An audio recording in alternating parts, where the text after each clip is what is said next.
কলকাতা খুব ব্যস্ততম শহর। এখানে অনেক লোক থাকে। আর এখানেই এক বস্তিতে থাকতো বুল্টু আর তার বউ টুম্পা। তাদের একটা ছোট মেয়েও ছিল। মেয়ের নাম ছিল বৃষ্টি। বুল্টু সেরকম ভাবে কিছু কাজকর্ম করতো না, সারাদিন শুধু মদ খেত আর বন্ধুদের সঙ্গে আড্ডা মারত। টুম্পা লোকের বাড়ি ঝাড় দেয়া মোছার কাজ করত। এইভাবে তাদের কোন রকমের সংসার চলতো।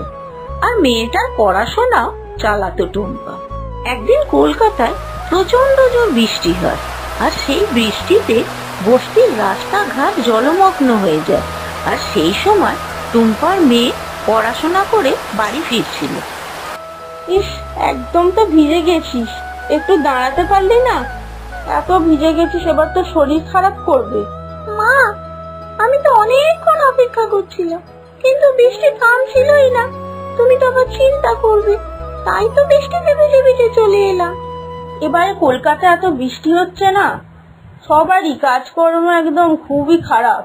কি করে যে বৃষ্টিতে ভিজে ভিজে সব কাজকর্ম হবে কে জানে।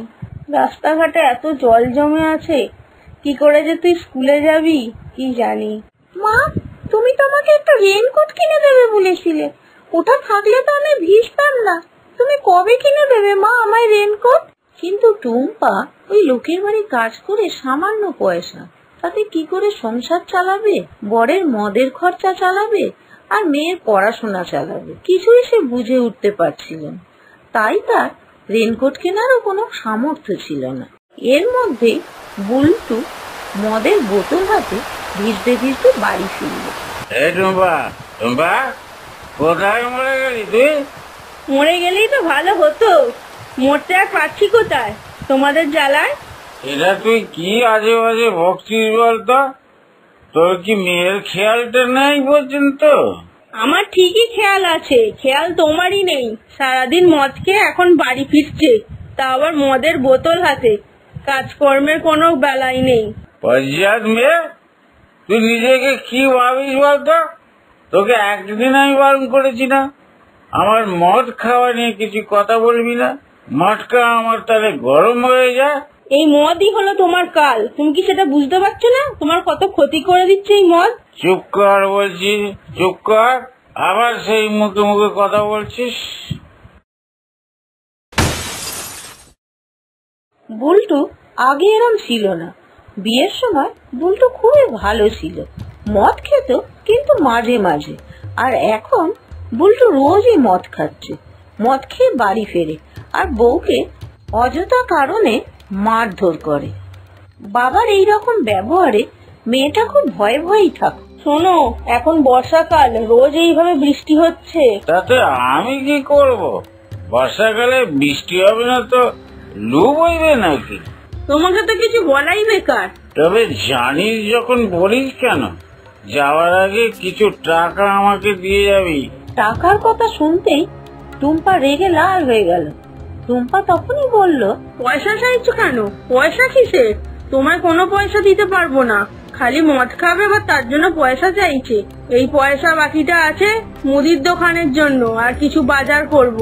দেখছো না ঘরে কোনো খাবার নেই, সব কৌটোগুলো খালি। মেয়েটাকে একটা রেনকোট কিনে দিতে হবে, রোজ ও বৃষ্টিতে ভিজে ভিজে বাড়ি ফেরে। টুম্পার এই সমস্ত কথা শুনে বুল্টু আর রাগ দেখালো না, কারণ ও ভালোভাবেই জানতো আর রাগ দেখালে কোনো লাভ নেই। ও আর টাকা আমায় দেবে না। টুম্পা, তুই তো জানিস আমি খুব খারাপ মানুষ। আমি না তোর জন্য ভাবি, না আমার মেয়ের জন্য ভাবি। টুম্পা অবাক হয়ে গেল, কি ব্যাপার, বুল্টু এত ভালো করে কথা বলছে কেন? বুল্টু টুম্পার সঙ্গে খুব ভালো ভালো কথা বলতে লাগলো আর টুম্পাকে বোকা বানালো। টুম্পাকে বলল যে তুই আমায় একবার বিশ্বাস কর, দে তোর টাকাগুলো দিয়ে তুই কাজে যা, আমি রেশন বাজার সব এনে দিচ্ছি, তুই আমায় বিশ্বাস কর, আমি সব এনে দিচ্ছি। তখন টুম্পা বুল্টুর কথায় তার টাকাগুলো বুল্টুর হাতে দিয়ে আর কাজে চলে গেল। বোকা মেয়ে, এটা বোঝে না খাবার না খেয়ে থাকা যায়, কিন্তু মদ না খেয়ে কি থাকা যায়? ওই দিনও প্রচন্ড বৃষ্টি হচ্ছিল। ঘরে যা ছিল তাই দিয়ে টুম্পা কোনো রকমে রান্না করেছে। আর বুলটুর অপেক্ষা করছিল যে কখন সে আসবে। তারপর দেখে বুলটু এলো মাতাল অবস্থায়। তুমি আবার মাতাল হয়ে ফিরেছো? মদ খেয়েছো সব টাকাগুলো দিয়ে? বাজার আর রেনকোট কোথায়? তোমাকে যেগুলো আনতে বলেছিলাম সেগুলো দেখতে পাচ্ছি না, কোথায় সেগুলো? সর আমার সামনে থেকে, আমার কাছে হিসেব নিকেশ চাইতে এসছে। আর একটা কথা বললে তোর গালে এমন জোর মারবো তোর মুখের বিলা করে দেবো একদম। এই বলে বুলটু গিয়ে শুয়ে পড়ল বিছানায়। আর প্রচন্ড জোর বাইরে বৃষ্টি হচ্ছিল। এত বৃষ্টি পড়ছিল যে তাদের টালি ফুটো হয়ে জল পড়ছিল। এত বৃষ্টি পড়ছে যে বৃষ্টি থামতেই চাইছিল না। সেই দেখে টুম্পার মেয়ে একটা বালতি নিয়ে এসে বসিয়ে দেয়। এত বৃষ্টি যে দুদিন ধরে বৃষ্টি থামতেই চাইল না। আর সেই সময় ওদের ঘরে কোনো খাবারও ছিল না, তাই না খেয়েই সবাইকে থাকতে হলো। আমি এত ভুল করি, একে কেন যে বিশ্বাস করি? যেটুকু টাকা ছিল ওটাও শেষ হয়ে গেল। একে যে কেন টাকাটা দিতে গেলাম? ওই টাকাটা থাকলে তো কিছু খাবার কিনে এনে দিতে পারতাম। প্রতিনিয়ত বৃষ্টির ফলে সব বস্তিটা জলে ভরে গিয়েছিল আর সবার ঘরে ঘরেই জল ঢুকে গিয়েছিল। তাই সরকার থেকে এসে অ্যালার্ট করে দিয়েছিল যে তোমরা কেউ বাইরে বেরোবে না। তাই টুম্পা বাইরে থেকে কোনো সাহায্যও আনতে পারছিল না। এই বৃষ্টির জন্য টুম্পা আর টুম্পার মেয়ে খুব ভয় পেতে লাগলো।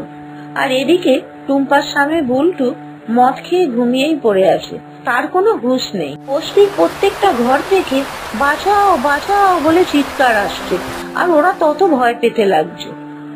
মা, আমরা কি জলে ডুবে যাবো? মা, আমরা কি মরে যাবো? মা, মেয়ের কথা শুনে টুম্পার খুব কান্না পাচ্ছিল, কিন্তু তবুও সে মনটা শক্ত করে রেখেছিল যে না, আমি কাঁদলে মেয়ে খুব ভয় পাবে, আমাদের বাঁচতেই হবে। কিছু হবে না, কিছুই হবে না। একটু পরেই দেখবে বৃষ্টি কমে যাবে, তখন দেখবে সব ঠিকঠাক হয়ে গেছে, অত আর ভয় পেতে হবে না।